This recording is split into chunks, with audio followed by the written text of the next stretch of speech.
Malcolm Cook is a senior research fellow at the Institute of Southeast Asian Studies. He joins us now from Singapore. Malcolm, thank you very much for your time. First things first, I want to ask you if you give any credence or credibility to the idea that North Korea is capable of mounting nuclear warheads on ballistic missiles, as they claim now. Yeah, so far that hasn't been proven, but these tests, both of the missiles that they did last week and now this fifth nuclear test and third in the last 3 years, raises increased credibility. So their credibility is rising, even if it hasn't been proven yet. And how is the international community likely to respond to that, particularly the big players in the region?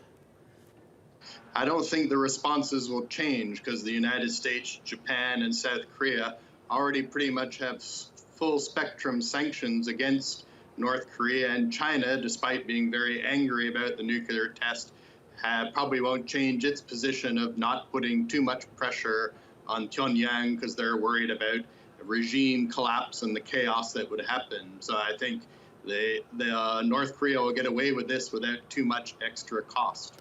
But those sanctions aren't working, aren't they? They're not proving to be a deterrent in any way. No, and again, China here is the key partner because it and Russia are the major trading partners of North Korea and major investors in North Korea. So if they were to impose sanctions similar to that of the United States or Japan, that would change the situation significantly. But China has a different set of interests on the Korean Peninsula than the US, Japan, and South Korea.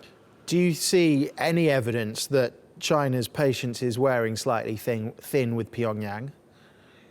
Yeah, I think recently, over the last two tests, the language coming out of Beijing is much stronger, and China did support the stronger UN sanctions after the last nuclear test.